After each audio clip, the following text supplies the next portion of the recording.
శ్రీ దేవి భాగవతము 35వ అధ్యాయం. త్రిమూర్తులనగని విస్మయం అందుట.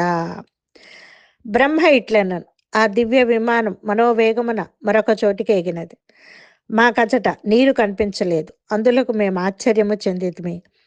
ఆ ప్రదేశమందంతటా పర్వతములు, మధుర ఫలభరితములైన కోకిలల కుహు కుహు రాగములు గల వృక్షములు శోభలతో ఒనరి, వనోపవనము, స్త్రీ పురుషులు, పశు సంపదలు, పసిడి పంటలు, నదీనదులు, సెలయేళ్ళు, వాపి కూప తటాకాలు, నీటి చిలుపలు, యాగశాలలు, ఎత్తైన ప్రాకారములు, పలు సుందర భవనాలు గల్గి కలకలలాడు నగరము నిండి కన్నుల పండుగ ఉండెను. మేము ఆ దివ్య నగరమును గాంచేది స్వర్గసీమ కాబోలు. ఇంత మహద్భుతముగా దీన్ని ఎవరు నిర్మించురో కదా, ఆహా ఏమి వింత అనుకొని పరమాశ్చర్యం అందితుంది. అంతలో అచ్చట వేటాడుచు విహరించుచు ఇంద్రుని బోలు ఆ నగరపు రాజును విమానముపై తేజరిల్లు జగదంబికు కనబడిరి. ఆ విమానం యొక్క ముత్త మాత్రమున వేగమున మరొక మనోహర ప్రదేశమును కరిగాను. అచ్చట మేము నందనవనమును, అందులో చల్లని పారిజాతపు నీడ చలువలో సుఖించు కామధేనువును కాంచితిమి. దానికి సమీపమందు 4 దంతములు గల మహాగజము గలదు. అచ్చట మేనకామున్నగా అచ్చటలు రాగ తాళ మధుర భావములతో నాట్యమాడుచుండెది. గంధర్వ విద్యాధరులు నందనవన వాటికలో గుమిగూడి గానములతో ఆనంద పరవశులై ఉండిరి. ఇంద్రాణి సహితముగా ఇంద్రుడు మాకు కనపడాను. రవి, యమ, వరుణ, కుబేరులు అచట ఉండిరి. మేమచట నటులాసురులను కాంచి విస్మయమందితి. మేమచట నటులాసురులను కాంచి విస్మయమందితి. అంతలో ఆ నగరపు రాజు దేవరాజు వలె అక్షోభ్యుడగు నరవాహనము గల పల్లకిలో ఎక్కి బయలుదేరి వెడలేరు. మా విమానమటుల మాతో కూడా మహావేగమున మరల ముందుకు సాగి సర్వదేవ నమస్కృతమగు బ్రహ్మలోకమును చేరాను. అచట కమలాసనుడగు బ్రహ్మను గని శివకేశవులు చోద్యమందిరి. ఆ బ్రహ్మ సభలో వేదములు సాంగములుగా రూపుదాల్చి వెలుగొందుచుండెను. అచ్చో దివ్య సాగరమును, నదీ పర్వతములను మాకు నయనానందము కలిగించను. అంత శివకేశవులి కొత్త బ్రహ్మ ఎవరని నన్ను అడిగిరి. నేను 2వ సృష్టికర్త ఎనుంగనంటిని. ఇతడెవరో నేనెవరినో ఇదంతయు నాకే మాత్రము తోచటలేదు అని నేనును. అంతలో మా విమానము మనోవేగమున ముందుకు సాగాను. అట్లు మా విమానము సాగి కైలాసగిరి చేరాను. అచట యక్ష గణాలు చేరి శివుని భక్తి మీర కొలుచుచుండిరి. కీర కోకిలములు మధురగానములు ఒనర్చుచుండెను. మందారవనములు అటగలవు. పరమశివుడు వీణ ముజర వాద్యముల నుండి వెడలు చల్లని మధుర రాగములను చెవుల పండువుగా వినిపించుచుండెను.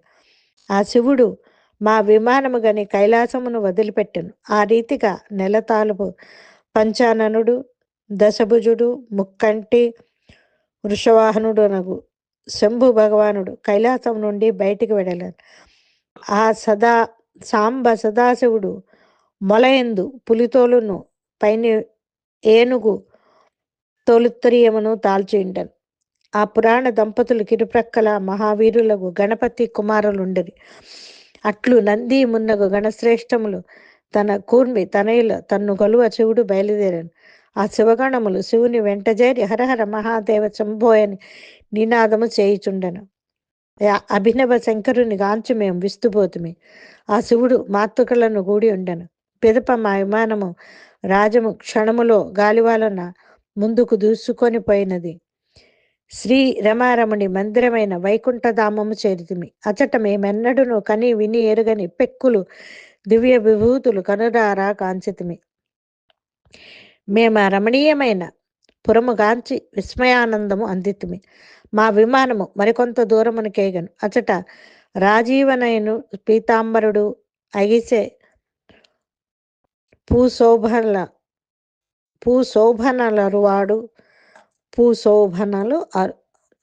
శోభనలరువాడు చతుర్భుజుడు అది ఎవరు?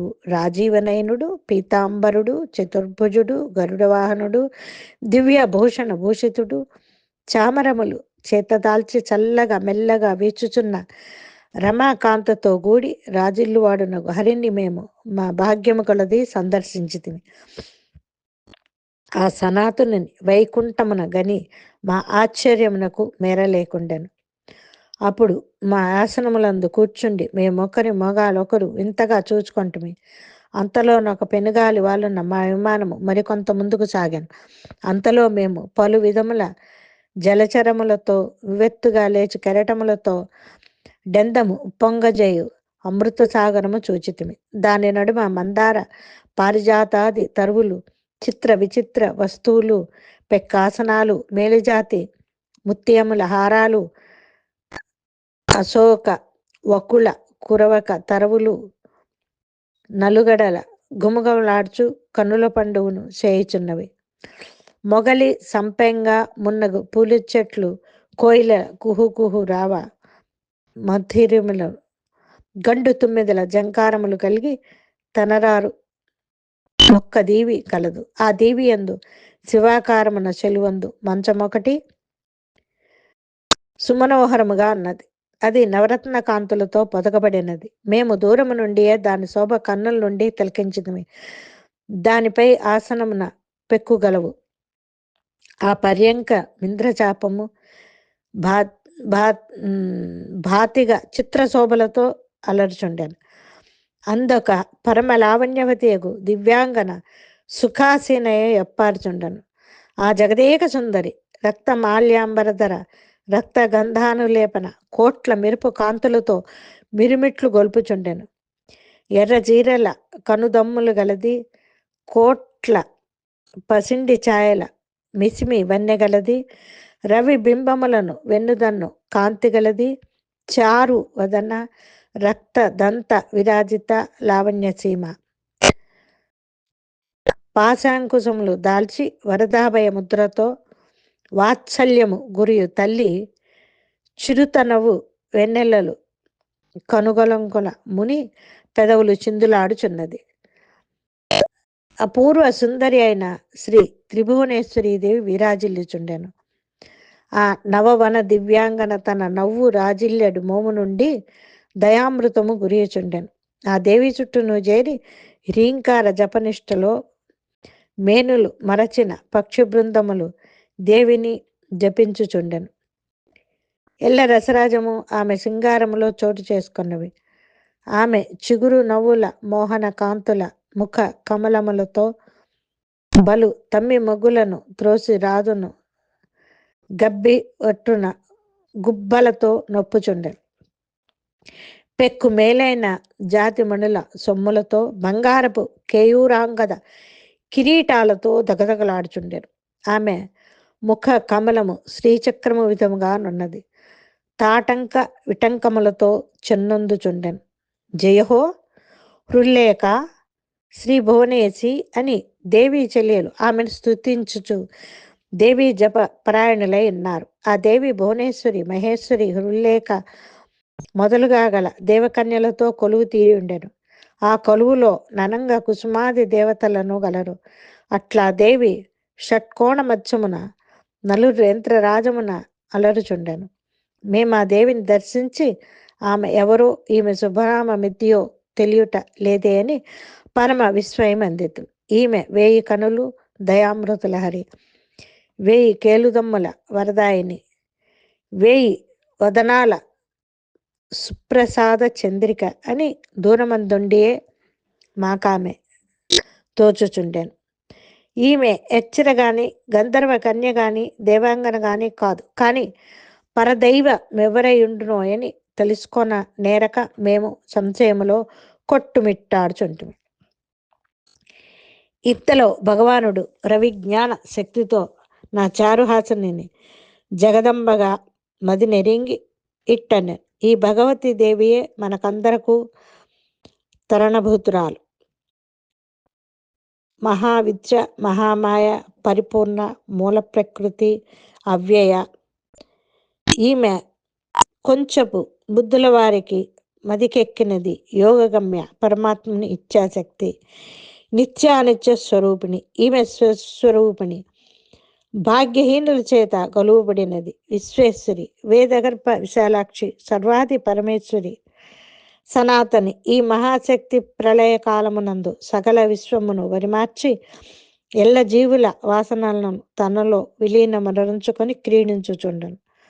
సురలారా, సర్వబీజస్వరూపిణి ఈమెయే. ఈమె దివ్య సన్నిధిలోనే అనంత భూతాలు రూపొంది సొంపు పొందుచున్నవి. చూడుడు ఆ శివబ్రహ్మలారా, చూడుడు. ఇచ్చటి వారెల్లరూ మేనులు దివ్యచంద్రములు అందుకొని మేలిమి బంగారు సొమ్ములు దాల్చి ప్రేమ భక్తులు వెల్లివిరియగా నీ జగన్మాతకు పరిచర్యలు సల్పుచున్నారు. నేడు మన ఈ చోట జగద్దితయగు శ్రీ భగవతిని సందర్శించి ధన్యజీవులము, కృతకృత్యులము, మహా సౌభాగ్యవంతులము అయితివి. మనము పూనికతోనే నేనాడే పుణ్యము చేసుకుంటుమో, ఏనాడే పుణ్యం చేసుకున్నామో, ఏ తపం ఆచరించితుమో దాని ఫలితముగా మనం ఈనాడు శ్రీ మాతృదేవి దివ్య దర్శనము లభించినది. త్యాగధనులు, పుణ్యభాగులు, తపస్సంపన్నులు, దానరతులైన మహాత్ములే ఈ భావ్యాత్మ నవలోకింపగలరు. కానీ రాగులు, మూఢులు, అప్రమత్తులు నా శివభాగవతి నేనాటికి కాంచలేరు. ఈమెయే ప్రకృతులన్నిటికీ మూల ప్రకృతి. ఈ ప్రకృతి జనని పురుష సంగతి చేసి పరమేశ్వరి ప్రీతి కొరకి బ్రహ్మాండములను సృజించి వెల్లడించుచుండును. దేవతలారా, ఈ కనబడు బ్రహ్మాండమంతయును దృశ్యము. ఈ మాయాదేవియే దృష్టి. ఆమెయే విశ్వయోని, సర్వేశ్వరి, సర్వమాయ, పరమ శివాత్మిక. ఈ విశ్వమాత ఎక్కడ, మనమెక్కడ? లక్ష్మి మొదలుగా గల దేవకాంతలేందు ఈమె అందములోని లక్షాంశమునకు సరిపోరన్నమాట. ఆనాడు మహాసాగరమునందు మనకు దర్శనము సంగిన జ్యోతిస్వరూప మీ విశ్వజననియే ఆ మహాదేవి మనలను బాలురను చేసి ఆడించుచు వినోదించుచున్నది. మున్ను నేను వటపత్రపు పానుపై పరుండి నా పదారవిందమును కరారవిందముతో ముఖారవిందమున ఉంచుకొని ఆ వేలి రసము జుబ్బట్లాడగా చీకుచు కోమలాంగుడనై పెక్కులు బాలక్రీడలు సాగించితిని. అట్టి నాలో నీ జగన్మాతయే చేరి నన్ను ఆడించుచు లాలి జోలలు పాడించుచుండెనని నేడి మేను కాంచిన తోడనే నా మదికి నిశ్చయ జ్ఞానము స్ఫురించను. నా పలుకులు విశ్వసింపుడు. మనల గన్న తల్లి ఈమెయే. నేను పూర్వం అనుభవించిన జ్ఞానం ఇప్పుడు తిరిగి గుర్తునకు వచ్చినది. ఇది శ్రీదేవి భాగవతమందలి తృతీయ స్కందమందు తృతీయాధ్యాయం సంపూర్ణ. సర్వేజనా సుఖినో భవంతు.